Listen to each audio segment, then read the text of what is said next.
Hello po everyone! Welcome back po sa ating YouTube channel. Again, ito po ang inyong lingkod, Alminda Mix Vlog. Bumabalik at magbibigay ng ating sariling opinion o ating mga napapanood, mga balita. Alam mo, marites tayo eh. Welcome back po sa ating YouTube channel. Bago po ang lahat, ako ay bumabati ng mapagpalang araw sa ating lahat. Mapagpalang gabi sa atin sa Pilipinas. So, ito ay gagawa lang tayo ng maikli natin ang mga opinion natin. Bakit nga ba espesyal ang Rajel sa mga tao, no? Sa mga viewers ng Kalingap. Okay, pag-uusapan natin kasi ang community ni Tata, Kalingap Tata at Kalingap Rap.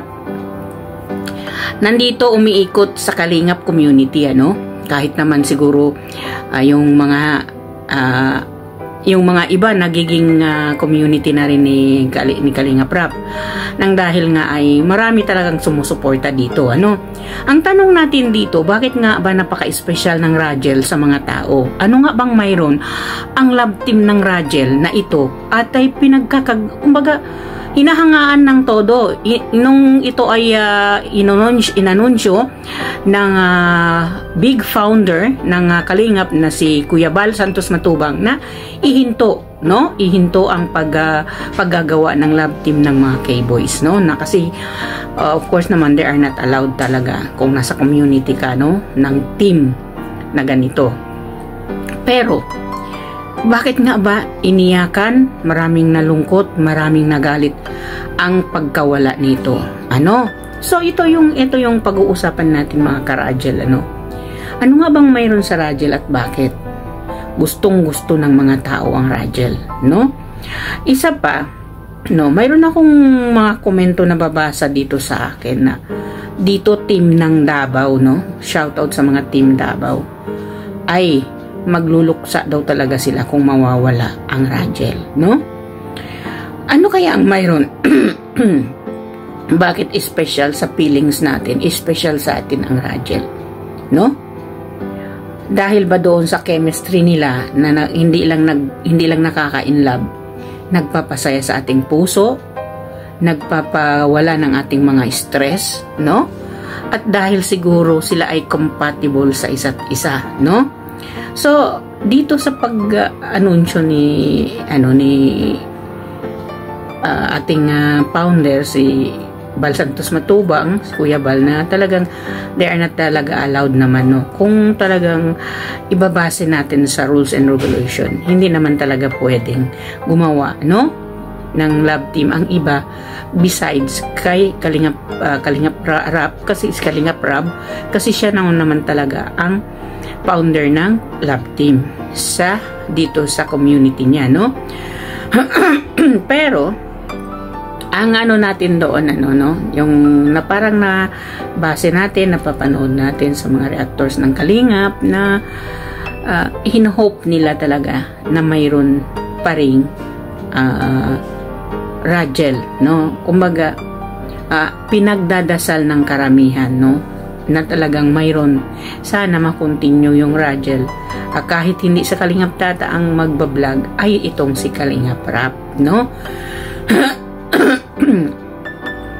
Marami naman talaga, nalungkot, nainis, nagalit, kumbaga naglabas ng kanilang sentimiento dito sa pagkawala ng Rajel, pero huwag tayo mawawalan ng pag-asa. Mabait naman talaga ang mga Kalingap, Mabait naman talaga si Kuya Bal at si Kalingap Rap. Hindi naman siguro nila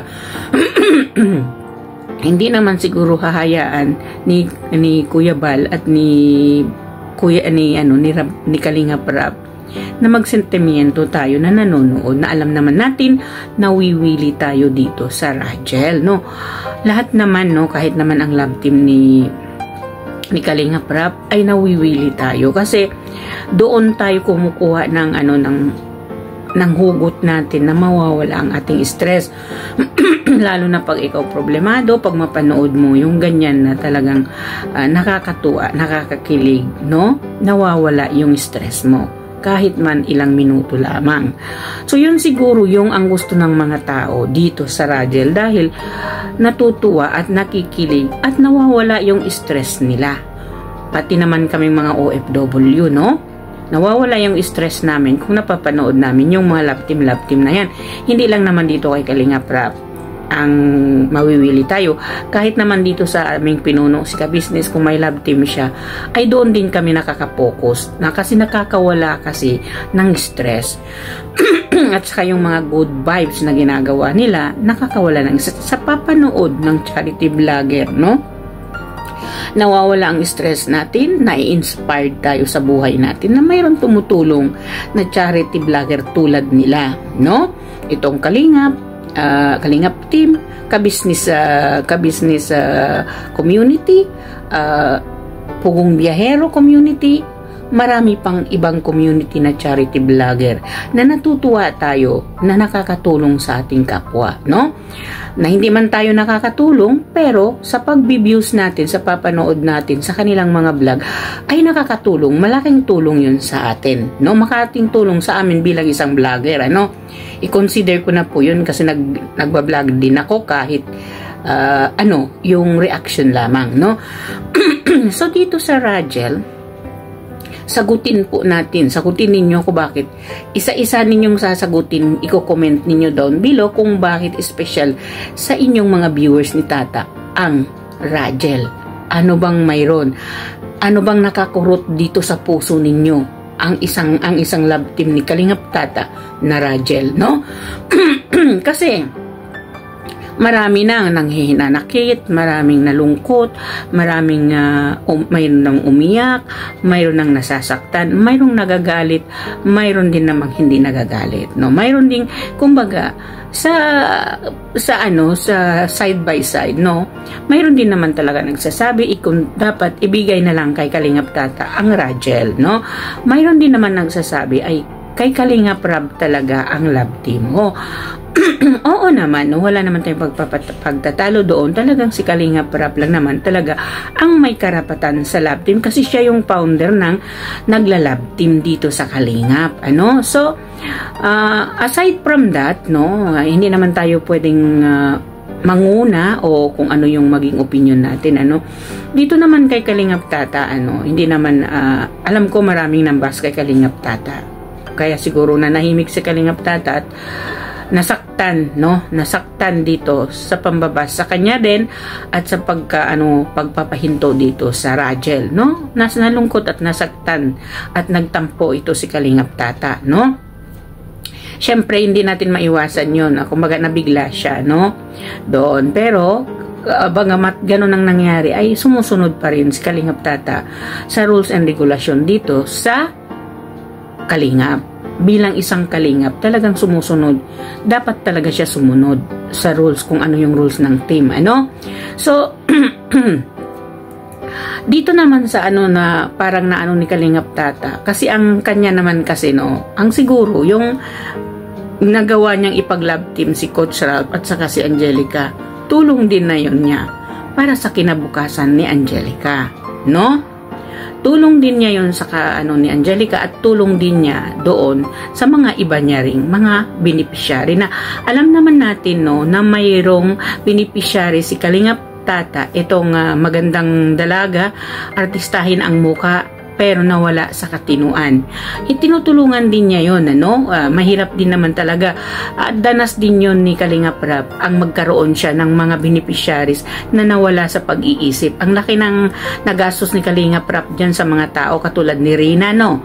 Nila Juby, ano? Mayroon pang mga iba, ano? So, parang ito kay Kalingap Tata, siguro yung mga nakikinikita niya sa pagbablog niya dito sa kanyang love team, yun din ang tinutulong niya, no? Yun din naman siguro ang nakikita natin, no? At para sa kanya rin yun na itulong din niya, no? Kung kasi sa bagay nga naman, kung talaga naman kukunin niya sa kanyang bulsa, wala rin naman talaga siya madukot sa kanyang sariling pera para ipantulong niya, no? 'Di ba? Kaya nagsusumikap din, no? So alam natin, no, sa kay Kalingap Tata at mali man ang nagawa, dapat intindihin natin, ano, kung kumbaga nakaapak man siya o he break the rules of being Kalingap, sana intindihin natin yun, no?